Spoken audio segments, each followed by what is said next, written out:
Assalamualaikum warahmatullahi wabarakatuh. Alhamdulillahi rabbil alamin. Wassalatu wassalamu ala asrafil mursalin Sayyidina Muhammad wa ala alihi wa sahbihi ajma'in. Amma ba'du. Makanya ini penting juga kita harus perlu memperhatikan dalam setiap keadaan kita dalam keadaan suci. Karena apa? Karena nanti jatuh kepada hukum fikih dalam perspektif Imam Syafi'i. Kalau seandainya dalam keadaan suci, dia tidak perlu lagi mengulang salatnya.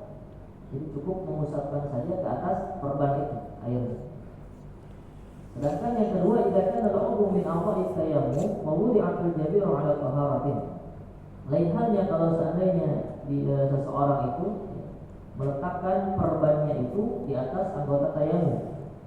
Katakanlah mungkin di wajahnya, di matanya, atau mungkin pada bagian lengan. Dia meletakkan perbannya itu di sana. Ala taharatin, dan dia sedang berwudu.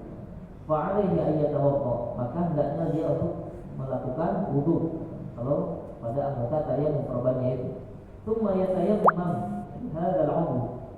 Kemudian dia bertayammum untuk anggota tubuhnya yang terkena tadi apa? Perban.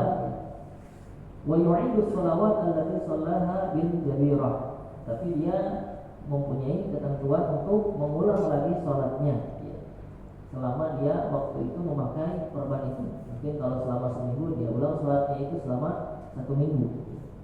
Ini kalau pada bagian yang tayammum, ya, bagian muka atau bagian lengan. Jadi pada intinya dia berwudu dulu, mana yang bisa dia kenakan air. Setelah itu dikeringkan, lalu bertayammum khusus untuk diniatkan anggota tubuh tadi, anggota tubuh yang terkena perban, terkena luka. Tapi ini khusus untuk bagian yang tayammum, bagian tayammum, yaitu di muka atau di lengan. Jadi meskipun dalam keadaan suci, kalau pada anggota tayammum itu harus mengulang sholatnya lagi. Lalu keadaan yang ketiga, idza wada'atil jabirah, idza wudi'atil jabirah 'ala ghairi taharah. Bagaimana kalau seandainya diletakkan perban itu dia tidak dalam keadaan suci? Dalam artian berhadas, baik itu hadas kecil atau hadas besar. Fa yu'idu shalah allati shalah bil jabir. Maka hendaknya dia untuk mengulangi sholat. Mengulangi sholat yang mana selama dia memakai perban yang dia pakai. Nah, kalau ini lebih umum lagi, baik itu pada bagian anggota tayammum atau bukan anggota tayammum, itu harus mengulang sholatnya lagi. Maka hadirin sekalian, dalam bab perban ini, dalam bab ashabil jabair ini, sebenarnya kalau kita telisik dari mazhab Imam Syafi'i itu luar biasa. Jadi detail sekali. Bahkan kalau seandainya lukanya itu ada berapa, ya, yaitu tayammumnya pun sebanyak luka itu. Misalnya dia ada luka di kaki, lalu luka di wajah, berarti 2 kali tayammum untuk 2 anggota tubuh yang tidak terkena air itu. Jadi dia wudu dulu bagi yang mampu dia kenakan air. Setelah itu dia melakukan tayammum pada bagian yang tidak terkena air. Ini kalau seandainya kita ceritakan dalam keadaan sehat, ya enak-enak saja gitu kan. Tapi ketika pada praktisnya ternyata ini sama sekali membuat orang lumayan kesulitan. Makanya ketika kita membuka Darul Ifta, ya, lembaga fatwa baik itu di Jordan ataupun di Mesir, jarang sekali menggunakan mazhab Imam Syafi'i untuk hal ini, karena akan menyulitkan orang yang sudah sakit. Dia harus tambah beban lagi, berwudu, bertayammum, ditambah ulang lagi sholatnya. Sudah melakukan tayammum, sholat, tapi harus ulang sholat lagi ya. Mending kalau seandainya seminggu atau 2 minggu. Tapi kalau selama sebulan, 2 bulan atau 1 tahun, nah itu ulang lagi setahun. Kita pakai mengulang sholatnya lagi. Nah, maka dalam hal ini ya, biasanya lembaga fatwa itu dia memberikan yang paling mempermudah dan maslahat bagi orang-orang. Itu biasanya mengambil mazhab Imam Abi Hanifah. Kalau mazhab Imam Abi Hanifah itu ya cukup dia diusap saja. Mau bagian apapun itu berwudu, lalu pada bagian itu kalau bisa diusap tidak membuat misalnya lembab, madarat, tidak luka, cukup diusap. Kalau tidak mampu ya nggak usah diusap. Jadi kalau pada Imam Abi Hanifah lebih simpel dalam hal ini.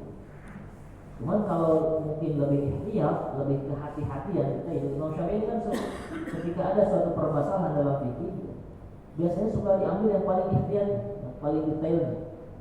Kan ada permasalahan kayak memegang lawan jenis, ya, yang bukan mahram, ataupun mungkin sampai istri pun itu kan membatalkan wudhu, ya. Baik dia pakai syahwat atau tidak pakai syahwat, karena kehati-hatian. Sedangkan mazhab yang lainnya itu ya lebih ekstrim lagi, misalnya itu hanya khusus untuk yang berhubungan badan. Kalau mazhab Malik malah lebih lebih pertengahan. Itu kalau seandainya dia memiliki syahwat, ketika bersentuhan dia batal, kalau tidak ya tidak batal. Tapi Imam Syafi'i lebih hati-hati sekali. Mau sentuhan, mau syahwat, mau pakai syahwat, ya, apalagi berhubungan badan itu batal. Ya. Ini mazhab Imam Syafi'i ini adalah mazhab yang paling ihtiyat, paling hati-hati. Lalu di sini ada permasalahan, ya, bahwasanya orang yang melakukan tayamum itu hanya boleh melakukan satu kali sholat fardu. Fardu apa? Fardu ain atau fardu kifayah? Ternyata yang dimaksud dengan fardu di sini adalah fardu ain, ya. Seperti sholat fardu pada biasanya, zuhur, ya, asar, yang 5 waktu itu. Adapun kalau fardu kifayah itu boleh, ya. Misalnya seorang dia itu bertayamum untuk sholat zuhur, tiba-tiba jenazah datang, apakah dia mesti tayamum lagi ketika itu? Tidak perlu, ya. Karena ini fardu kifayah, maka dia cukup dengan satu tayamum zuhur itu tadi, dia melakukan sholat jenazah. Lalu di sini juga katanya la yasihul jam'u baina salatil fardhi wa tawafir rukn, ya. Tidak bisa katanya sah menggabungkan dengan satu tayamum sholat fardu dan juga tawaf, ya. Maka perlu satunya itu tayamum, tawaf tayamum, untuk sholat fardu juga tayamum. Lalu untuk Jum'ah dan khutbahnya, ya, itu kan 2 rukun, ya, khutbah dan sholat Jumat. Apakah mesti harus satu kali tayamum? Pas khutbah tayamum, dulu pas mau sholat juga tayamum lagi, ya, setelah baru tayamum dulu. Nah, ini dalam mazhab Syafi'i ada 2 pendapat, ya, dari para ulamanya. Nah, kalau kata Imam Ar-Razi, beliau mengatakan, salah satu ulama dalam mazhab Syafi'i, beliau mengatakan cukup satu kali tayamum saja. Tapi pendapat yang lainnya katanya 2 kali tayamum. Lalu selanjutnya mengenai bab an-najasah, yaitu bab mengenai najis. Di sini Abi Syuja beliau mengatakan wa kullu ma'in kharaja min as-sabilaini najisun illa al-mani. Segala zat yang cair yang keluar daripada 2 kemaluan, itu lubang depan dan lubang belakang, itu semuanya najis yang keluar dari sana kecuali al-mani, kecuali air mani. Wa ghuslu jami'il aqwal wal arbat wajibun illa baul as-sabi alladhi lam ya'kul at-ta'am. Mencuci seluruh jenis air kencing ataupun kotoran itu hukumnya wajib, kecuali memang air kencing anak kecil atau bayi alladhi lam ya'kul at-ta'am, yang belum memakan makanan apapun. Fa innahu yaqulu bi rashil ma'i 'alaihi, maka itu cukup, ya, cara mensucikannya memercikkan air saja di atas permukaan yang terkena air kencing bayi tadi yang belum makan apa-apa, kecuali air susu ibunya. Di sini rinciannya yang dimaksud dengan najasah yaitu adalah sesuatu yang kotor kalau secara bahasa. Adapun secara terminologi dikatakan mustaqdarun yamna'u min sihhatis shalah, zat yang kotor yang mana dapat mencegah seseorang daripada sah salatnya. Haitsulah murakhis, yang mana bukan bagian daripada najis yang ma'fu'an, yang dimaafkan. Fala tadilu salat wa fi thawb aw badan aw makan najasa. Maka orang yang terkena najis baik itu di pakaiannya, di tempat dia untuk beribadah, ataupun di tubuhnya, dia itu tidak boleh melakukan yang namanya salat. Dalam artian kalau dia sholat, sholatnya tidak sah, ya. Lalu adapun bagian-bagian atau jenis-jenis najis di sini dijelaskan oleh Abu Syuja. Yang pertama adalah air kencing, ya, sudah mafhum, ya. Karena apa? Dalilnya sudah kita ketahui mengenai seorang Arabi, seorang Badui, ketika dia kencing di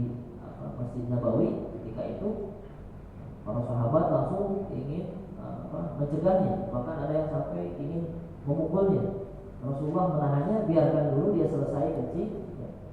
Setelah itu katanya cukup siram dengan satu ember air. Maka dengan satu ember air itu dialirkan, itu dapat mensucikan dari air kencing tadi. Nah, inilah yang menjadikan dalil bahwasanya air kencing itu adalah najis. Begitu juga kotoran, ya.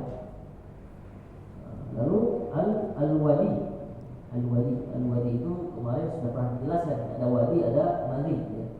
Wadi itu yaitu di sini dijelaskan air yang dia itu putih, kental, sahih, yakhruju aqbal baul, biasanya keluar setelah pipis, ya, atau setelah buang air kecil, atau inda hamli syai'in thaqil, atau biasanya orang ketika sudah melakukan aktivitas berat, ya, itu dapat mengeluarkan wadi tadi, ya, ketika dia selesai buang air kecil.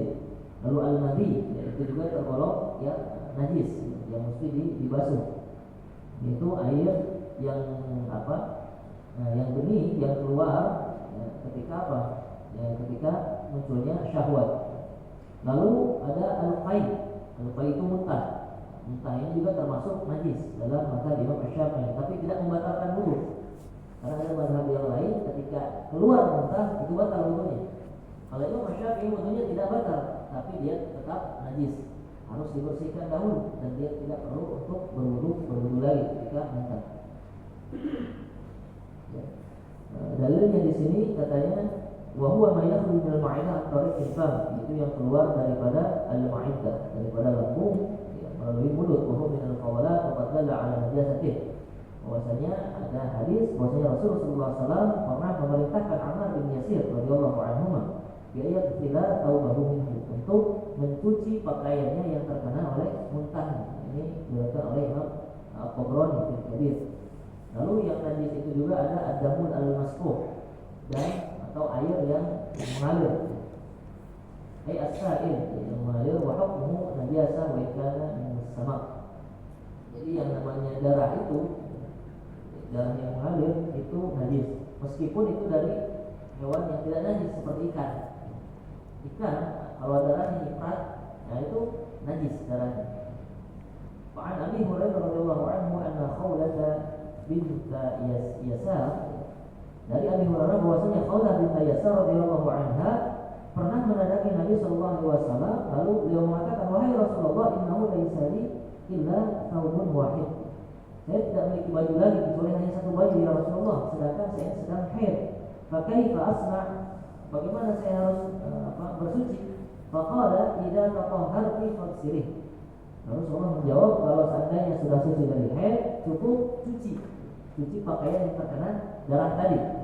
Tsumma shalli fihi, kemudian salat dengannya.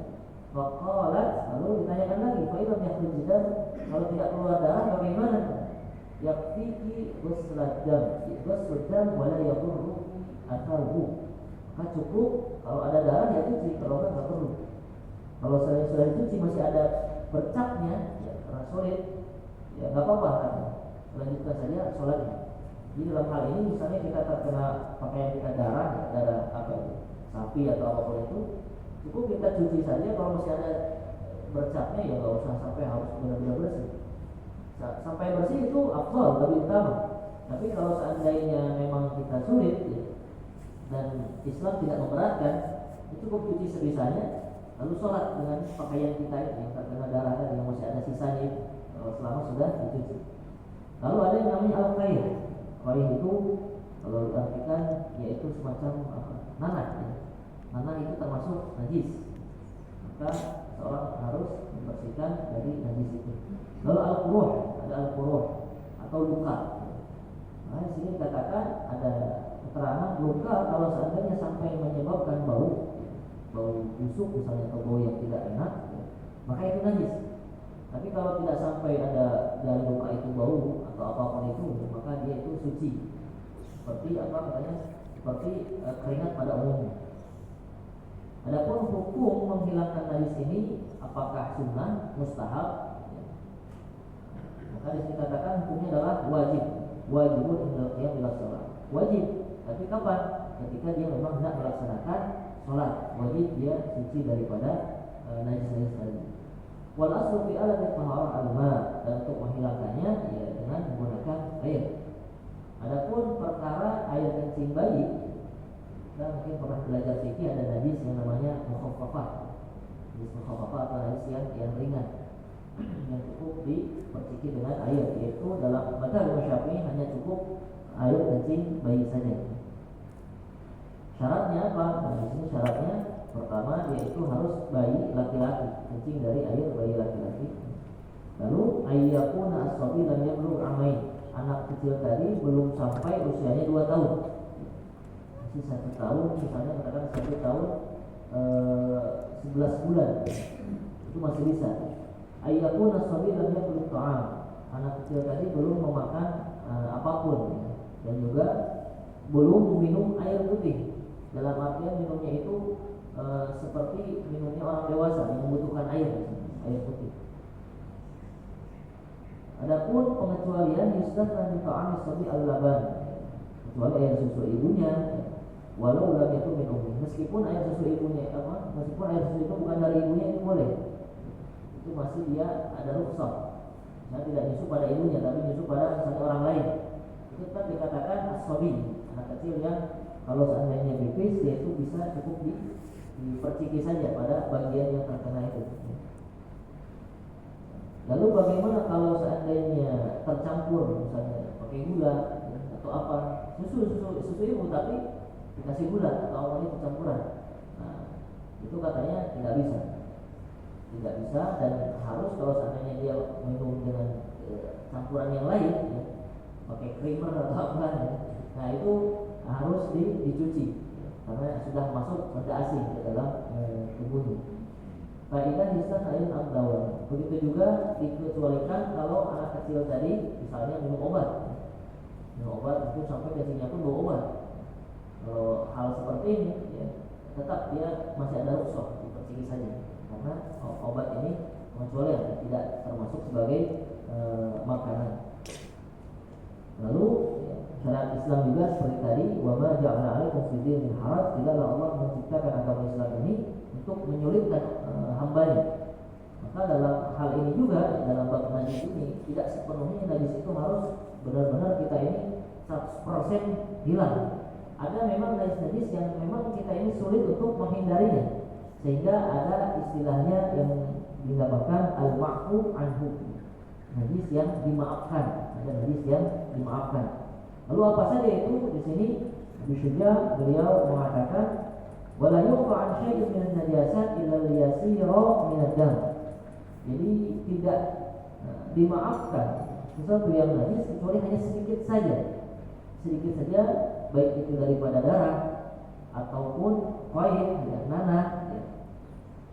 Wa malana salahu sa'ilatun, dan juga dari hewan yang mana hewan itu tidak memiliki aliran darah.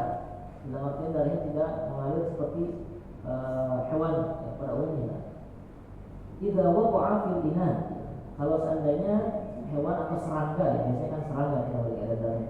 Kalau seandainya dia itu jatuh ke dalam permukaan ina seperti ini, wadah gelas yang ada airnya atau apapun itu. Lalu setelah masuk misalnya katakanlah lalat atau apa kecoa masuk misalnya, lalu mati di dalamnya, fa innahu la yunajjisuh, maka katanya itu tidak sampai membuat najis. Lalu di sini rinciannya Syekh Syekh kami menjelaskan bahwasanya rahmat Allah itu begitu luas, sehingga Allah memaafkan sesuatu yang sedikit daripada darah dan kita terkena luka, cuma luka dikit aja sampai berdarah. Kalau seandainya itu ketika sholat misalnya, itu sudah lanjutkan saja sholat, selama itu memang tidak sampai derajat banyak. Lalu mungkin timbul pertanyaan, sedikit itu segimana? Gitu. Sedikitnya itu segimana yang dimaafkan? Nah, dalam hal ini kaidah sedikit atau banyak itu dikembalikan kepada urf atau kepada kebiasaan setempat, ya. Di daerah kita misalnya kadar sedikitnya segimana? Ya, apakah segelas, ya, ataukah mungkin setetes atau segimana? Kalau suatu kampung mungkin kadar sedikitnya 1 gelas, ya darah bocor 1 gelas, berarti ya aman-aman saja, cuci. Tapi kalau di suatu kampung kadar sedikitnya 1 tetes, ya berarti segini, ya dikatakan najis, harus disucikan. Nah, maka misalnya ada orang kan diuji dengan penyakit yang namanya seperti apa, dumal itu bisul itu kan pasti mana-mana. Ketika duduk misalnya ada di pantat ya, dia duduk ketika sholat pecah. Nah, itu bagaimana hukumnya? Kan ribet, terus dibatalkan dulu, cuci dulu, segala macam. Nah itu dia cukup melanjutkan sholatnya karena itu termasuk bagian daripada yang ma'fan. Kecuali memang bisulnya segede apa? Segede kepala tangan, pecahnya langsung wah darahnya kemana-mana. Nah itu tetap najis ya. Kalau hanya sedikit saja itu pecah, ya itu masih ma'fan, masih dimaafkan. Lalu begitu juga kalau seandainya ada hasyarat itu serangga-serangga ya, seperti apa? Al-dzubab itu laler ataupun al-baraghis seperti apa? Kutu-kutu ya. Baik itu kutu yang ada pada kucing mungkin atau kutu tumilan. Tumilan itu apa di sini? Tumilan kutu busuk ya. Kutu busuk ada yang mengatakan kutu bangsat. Itu kutu busuk itu.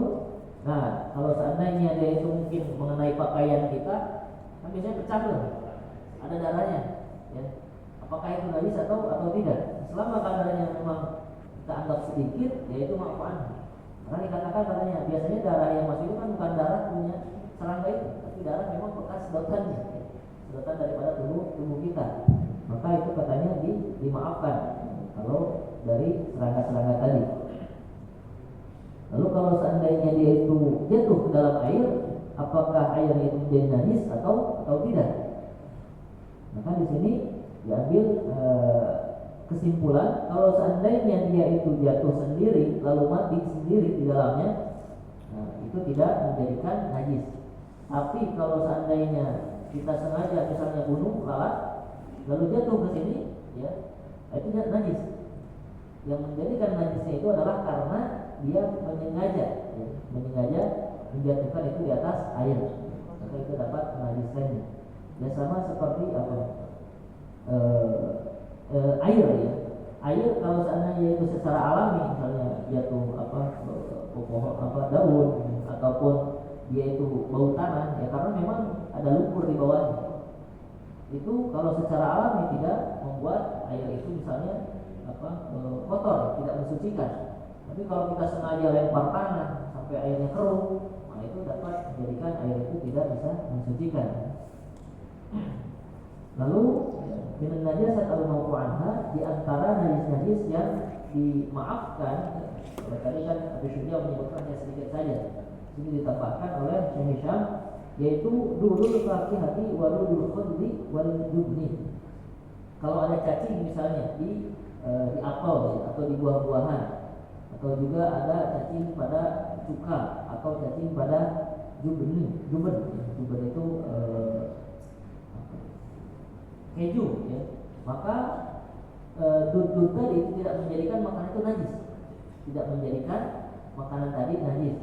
Terus malayu berwasal al-mu'tadil, begitu juga yang tidak kasat mata, kita tidak bisa melihat itu secara kasat mata, itu najis yang dimaafkan. Ini ada najis percikan apa, kencing atau apa ya, tapi kita nggak bisa lihat secara kasat mata. Nah itu dimaafkan. Atau rohus sama kelima malam yubayyin. Begitu juga misalnya kan ada tuh konsep misalnya di pesantren itu bak wudhunya itu ditaruh ikan. Pernah lihat? Ada ya tempat wudhunya itu ada ikannya itu kolamnya. Nah itu apakah kan ikan itu kan buang kotoran, katakan buang kotoran. Apakah menjadikan air itu najis atau tidak? Nah di sini katakan tidak menjadikan air itu najis karena termasuk daripada yang ma'fu anha, yang dimaafkan. Kalau sama. Selama apa? Selama memang tidak mengubah air tadi. Lalu juga kotoran burung, ya. Itu dimaafkan kotoran burung. Tapi syaratnya apa? Syaratnya adalah ketika memang tidak sengaja. Kita sholat kan, masjid itu kalau masjid luas biasanya suka ada burung masuk. Katakanlah di mana tuh? Di Azhar itu suka ada burung masuk. Dan dia buang kotoran, ya. Orang lagi sholat buang kotoran di depan. Ini di depan kalau kena kepala ya, gimana itu kotorannya? Nah, syaratnya itu katanya tidak disengaja dan juga sulit untuk menghindarinya, sulit untuk menghindari daripada kotoran burung itu. Pernah saya sholat itu ketika di Mesir, itu sejadah penuh dengan kotoran burung, saking banyaknya burung masuk ya. Di depan bukan burung. Ini kalau kita mengikuti bahasa itu najis, itu pada rangka-rangka dia masalah itu. Dulu waktu itu kan saya dan mahasiswa yang lain ya, maklum mahasiswa baru waktu itu. Kita pada rangka-rangka sholatnya di mana orang Mesir. Lah, bapak ini katanya sholatnya di sini katanya najis. Itulah karena kita terbiasa dengan hal-hal seperti itu adalah najis. Sebenarnya tidak najis selama memang sulit untuk dihindari. Tapi kalau masih bisa dihindari ya cukup cuci saja ya. Kalau cuma 1-2 masih bisa dibersihkan ya. Ada marbot yang ini cukup dibersihkan.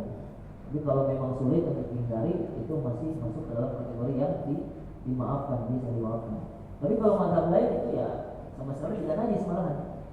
Jadi hewan yang memang dia itu boleh dimakan, halal untuk dimakan, itu kotorannya tidak najis ya. Mau kencingnya ya, mau kotoran itu tidak najis. Seperti kotoran kotoran sapi, kotoran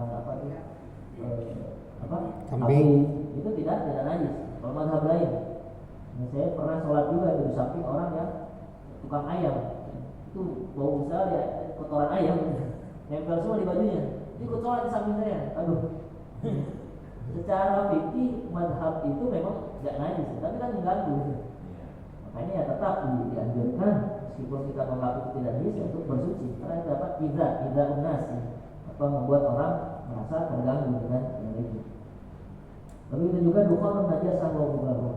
Begitu juga asap yang misalnya mungkin asap itu dari pembakaran najis ya, misalnya pembakaran kulit ya, atau apapun itu kan mengandung najis, atau debu misalnya, debu yang mana debu itu mungkin di sana itu bekas anjing buang kotoran atau kucing buang kotoran, mengering jadi debu terbang kita lewat naik motor gitu kan, kena sarung, kena baju ya, debu itu. Nah, itu termasuk juga yang dimaafkan.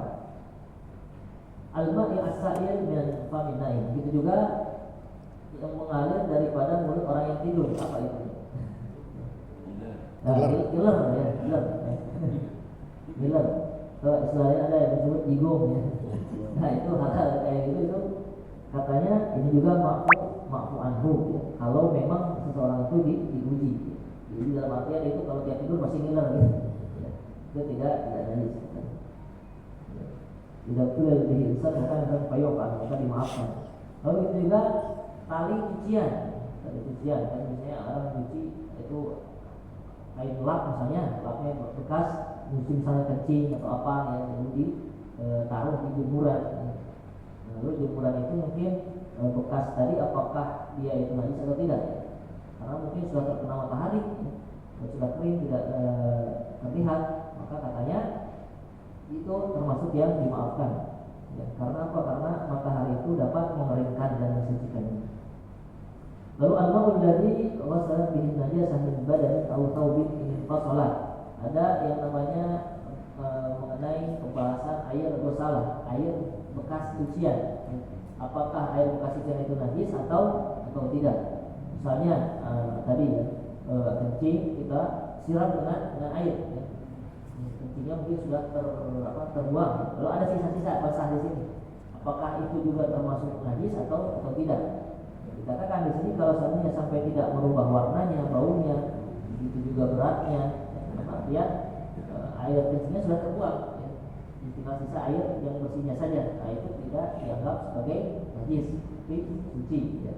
Tapi misalnya ketika disiram itu masih ke bawah kuning air kencing, ya itu dia termasuk air yang najis.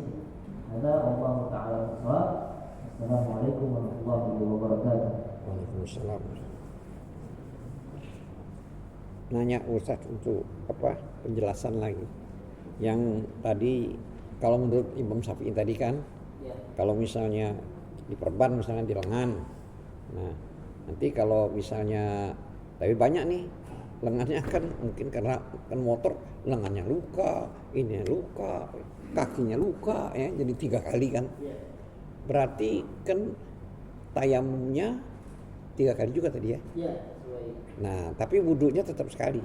wudunya sekali. Sekali. Ya, Nah, itu kan pengganti dari bagian yang tidak terkena. bagian tidak kena. Nah, tayamumnya itu kan tetap cuma muka sama Ya.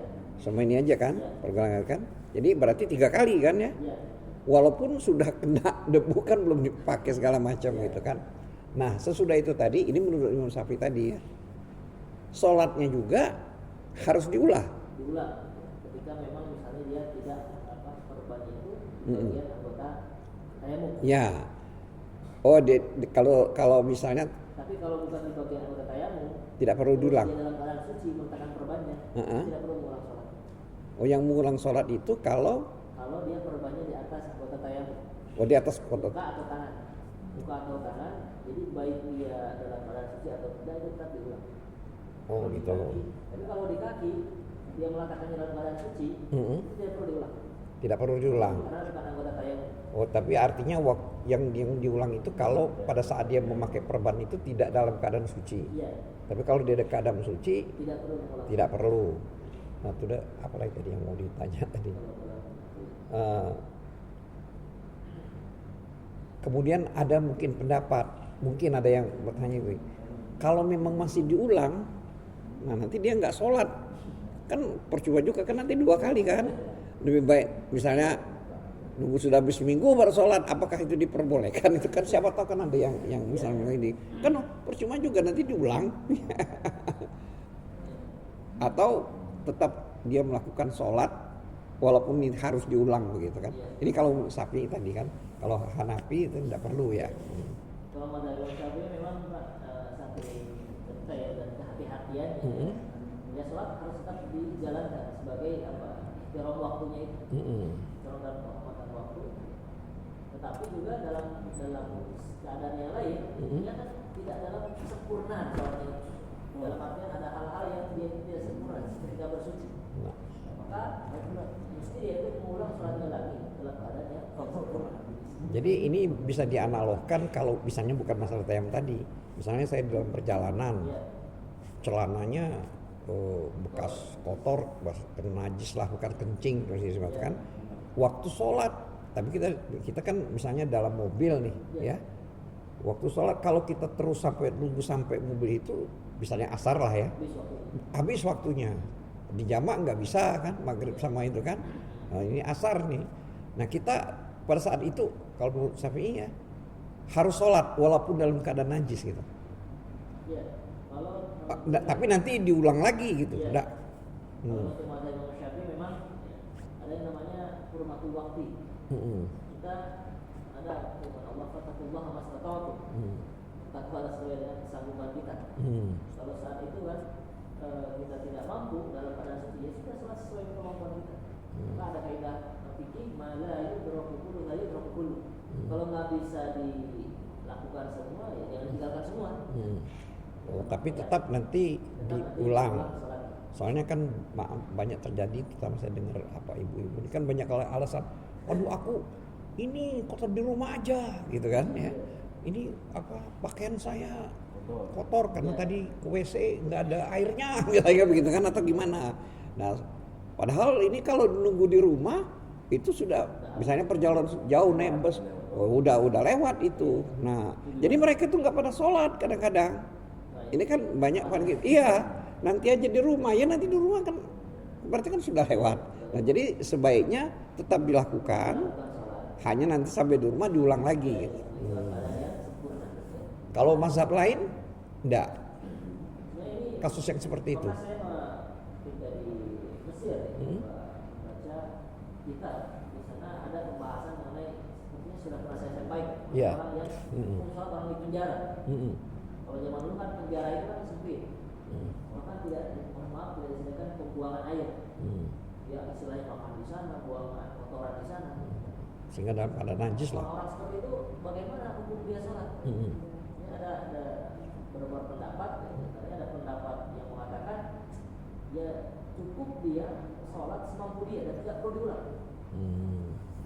Ada yang mengatakan dia sholat saja tapi nanti diulang. Maka dalam hal ini juga dapat diterapkan kepada bab-bab yang lain. Kalau seandainya dia sholat dan memang tidak mampu mencari pakaian yang suci ataupun ini, dia sudah sholat semampunya saja. dianalogkan. Nanti ketika dalam keadaan sempurna, untuk hati-hati yang kita ambil yang hati-hati saja. Kita ulang lagi kan salat dalam keadaan sempurna.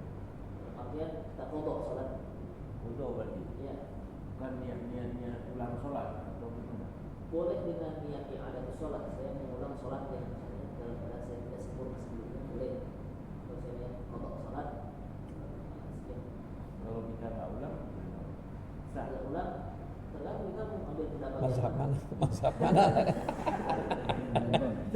Bagusnya Pak. Beratkan kan? Kalau mau yang ambil yang mudah ya silahkan. Saya kedulan hati saya. Ya kan? Kayak Burhan. 2 kali sholat. Burhan misalnya. Ya tangan ya. Ini kan yang tadi ya wajib tayamum.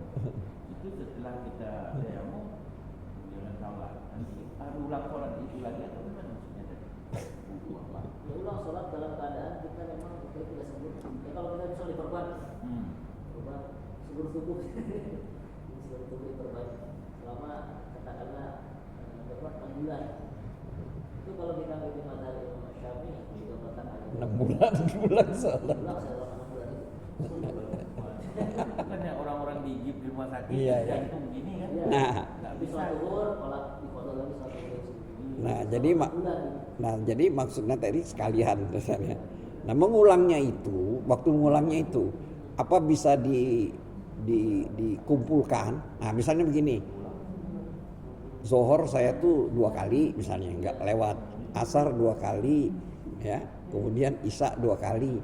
Apakah setiap waktu juga? Jadi kalau zohor 2 kali atau ini lagi lapang nih, sekalianlah 12 kali per rakaat kan 2 kali ini zohor niatnya. Nanti sudah itu yang ini yang asar, yang ini apakah boleh begitu? Ngulangnya kodoknya tadi. Dalam bab kodok sholat ini sebenarnya tidak terikat waktu. Mau kapanpun kita kodok sholat itu sah-sah saja. Oh. Hanya saja mungkin kalau soalnya di Indonesia terus ada beberapa orang yang beratkan, jadi berat. Iya. Sehingga akhirnya dia tidak sholat. Maka solusinya ya itu, belum aja kita berapa lama kita tidak sholat. Dikalikan rakaatnya. Berarti dia sholat kayak sholat tarawih 20 rakaat. Ibaratnya problem wadinya diganti sama kodok aja. Diganti sama kodok sholat saja, biar tidak memberatkan. Tapi dalam konteks misalnya kodok ini juga tidak terikat waktu kapanpun. Tetap kita juga terikat oleh kematian. Tidak tahu kita kapan. Makanya penting juga kita untuk berusaha ya semampu kita. Ya ada waktu luang ya mungkin lebih banyak lah kita kodok sholatnya. Ya. Kalau dalam waktu sedang boleh. Baik kita sambut. Iya, Ada iya. juga nanti pertanyaan lagi. Saya dulu pernah sholat. Katakanlah mungkin di awal-awal balik. Kalau kan belum terlalu paham masalah fikih. Iya. Mungkin ada wudunya yang tidak sempurna, mandi di dapatnya tidak sempurna.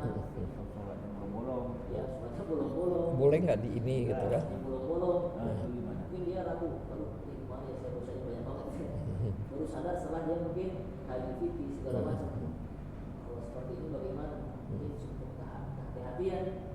Ini dia sebelah saya menyiapkan kodok sesuai yang pernah saya tinggalkan waktu itu. Nah, maka dia kira-kirakan nih. Berapa tahun? Yang paling Saya 5 tahun ambilnya ya. saya berapa? Iya, saya umur 15 sampai 20 ya. Saya 5 tahun. 5 tahun misalnya. Pak, Abed masih muda-muda ya. Muda-muda masih main bola. Ambil yang Hanafi aja lah. Ulang-ulang. Ini misalnya kalau ingin kehati-hatian ya sebuah Ambil bodoh. dan Allah juga tidak akan menghilangkan kesukaan seseorang. Kan? Ini kita foto aja Bismillah. Ya, ini nambah yang bolong-bolong saya dulu gitu kan. Ya, insya Allah itu dari Allah SWT. Nah kalau bolong-bolongnya nggak tahu kemana. Makanya ada yang namanya dengan cara dengan cara mengira-ngira perkiraan. Tapi yang kita yakin misalnya antara seminggu atau 2 minggu nih. Ya. Kita ambil yang mana kira-kira? Yang paling kuat di hati kita kayaknya 2 minggu deh. Kita ambil 2 minggu. Kalau boleh hal ini masalah memang khilafiyah juga antara ulama ya. Cuman Imam Syafi'i melakukan hal seperti juga tidak lepas dari dalil. Artinya Imam Syafi'i adalah yang mengatakan yang sangat berhati-hati. Ini Sehingga Imam Syafi'i ini lebih mengutamakan dia udah keluar dari khilaf saja, keluar daripada permasalahan ulama. Karena ada ulama misalnya ini harus suci, ini harus tidak, kita suci aja gitu. Sehingga terjadi perbedaan pendapat, keluar dari perbedaan pendapat. Mungkin sekian sudah masuk buruk.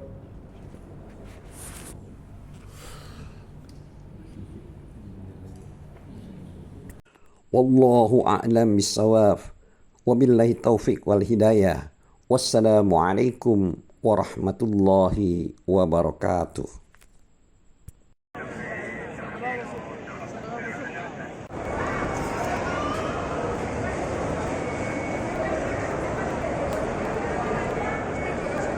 Mau lihat itu.